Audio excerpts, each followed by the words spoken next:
the press still waiting for the big story. There was so little action that they had begun to interview each other.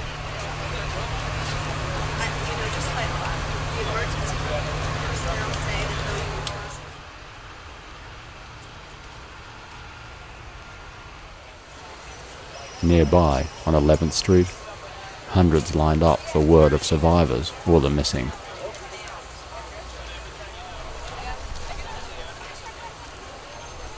I was 5 blocks away when it happened.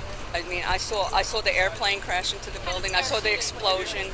We saw the plane, the underbelly of the plane directly above us. We all looked at each other, none of us could believe what we just saw.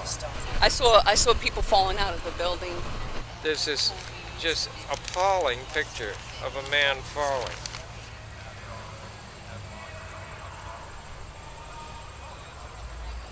I'm really upset, and it's a shock. You look over here and you don't see it anymore. I saw the plane coming in, and I thought, boy, that's very close to the building. And then it didn't emerge. A fireball emerged, but it took me time for that to register. It was like in the movies. When you see that, I couldn't even come to it for a time to say, this is real, this is really happening. Someone said on the television that was pretty clear. Everyone's like pretty just numb, and your mind can't really wrap around it. It's too big, it's too incomprehensible.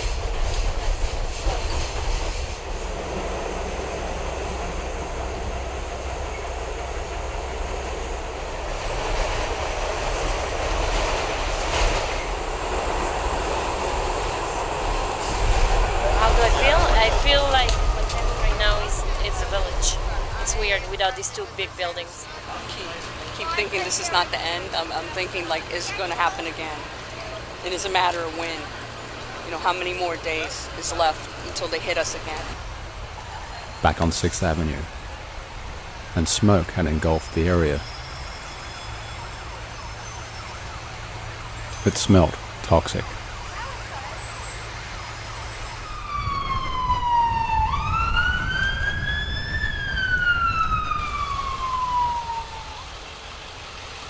There was a rush on masks.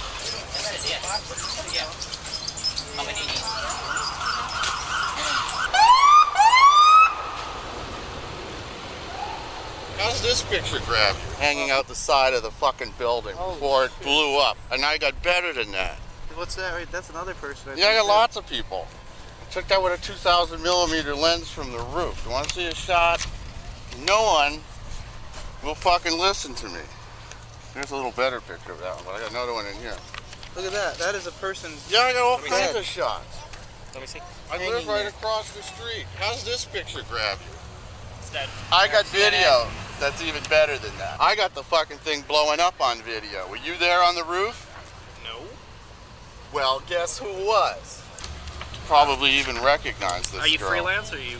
No, I'm not anything. I'm just a guy with a 2,000 millimeter lens and a tripod that shoots out his window when he gets the chance. I got rolls of this stuff. All right, I'll take it home. A man who worked on one of the top floors of the World Trade Center saw that he was trapped. He telephoned his wife. He said he wanted to say goodbye. He wanted to remember that he loved her and loved their children. They are 1 and 3 years old.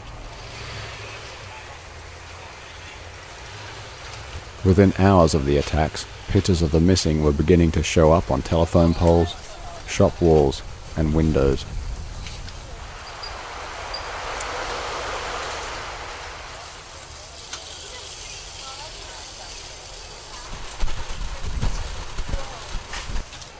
The pictures of the missing were, and still are, a constant reminder of the magnitude of this atrocity.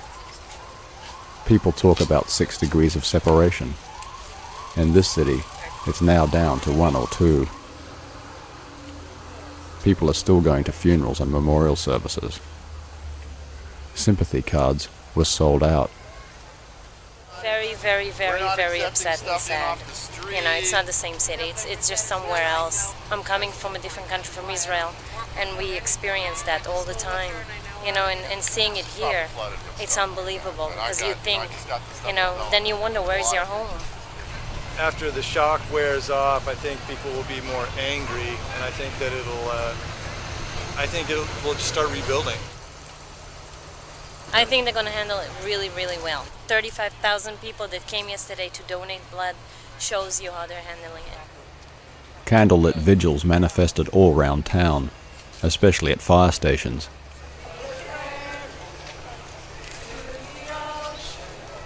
This local station on West 10th Street was a symbol of the tragedy. Over 300 firefighters were killed, like townsfolk gone forever.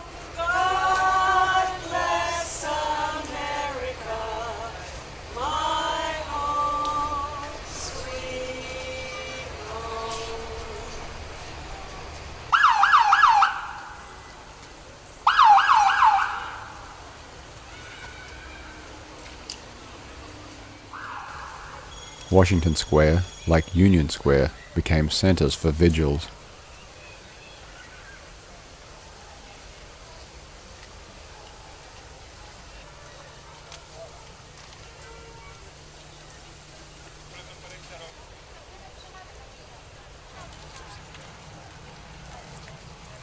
The Washington Monument, now a shrine, formed a backdrop for impromptu performances by street celebrities.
The most troubling is like the reasons why it happened in the first place. I have pretty clear opinions that, you know, the attack happened. It didn't happen out of anywhere. I mean, it's a result of America's foreign policy.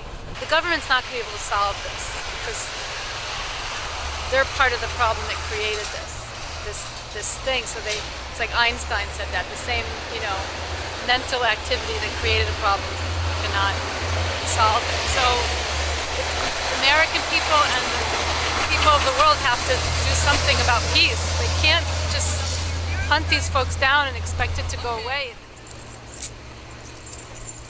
I'm not a big flag waver, but I think it's more about the American people than the government.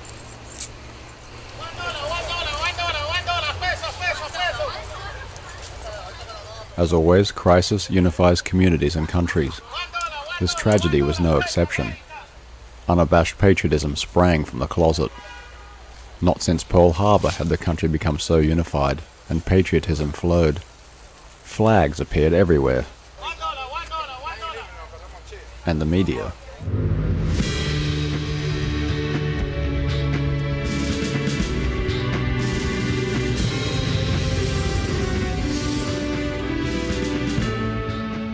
They are the patriotic bandwagon, complete with jingoistic catchphrases to keep the public tuned in.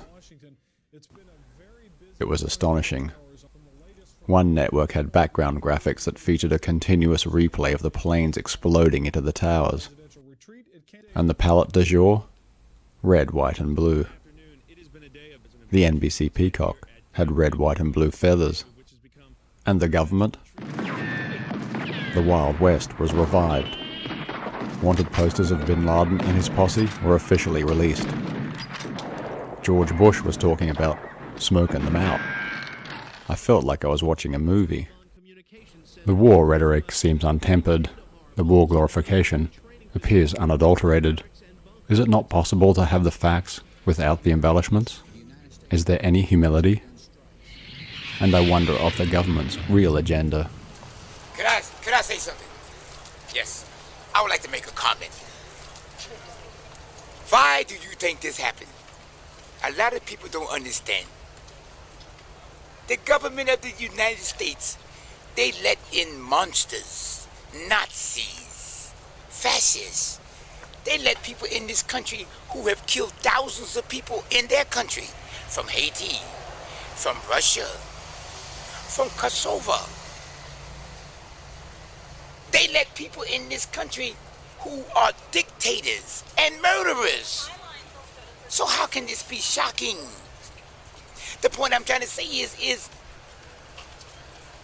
the people feel on other countries that America is a great Satan, as they call it under Khomeini.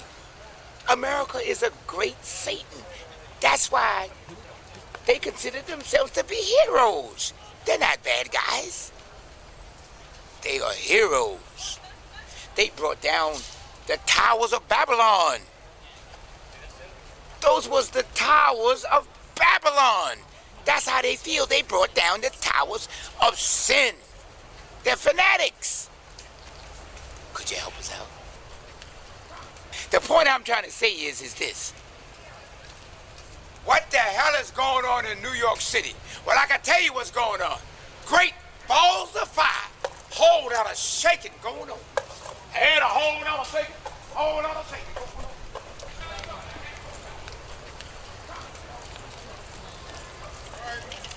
All right.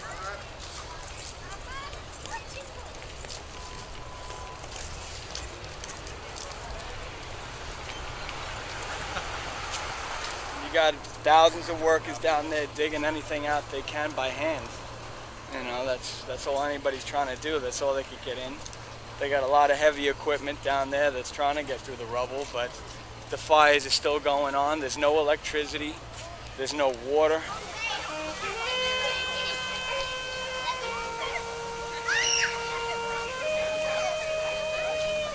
I just pray to God one of my old partners wasn't in that building when it went down.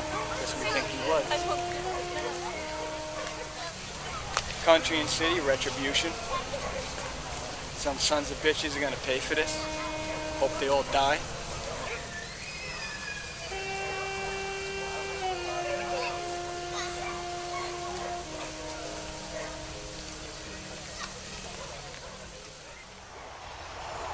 A few days later, when George Bush was in town, the fighters circled for hours.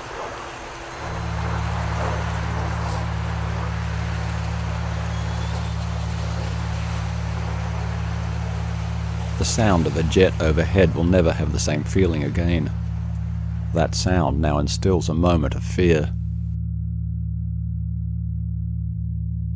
It's the same with sirens. No longer will they just be an everyday sound. They will be an ever-present reminder of the horrors of that day, and will now conjure up paranoid fears of another terrorist act. Other city sounds can be startling also, but they're relatively harmless compared to a 767 piloted by the new kamikazes. The word kamikaze is derived from the term divine wind. The terrorists think they carried out a divine act against an evil empire. I wonder who's divine and who's evil. I wonder when this madness will ever end. I wonder if the killing will ever stop. In an instant, the world has once more changed forever, and the unthinkable became fact.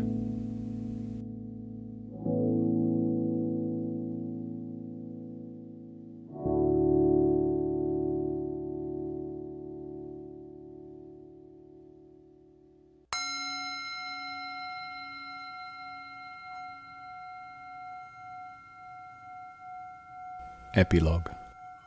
There is a notion that as the human race rides the continuum of time,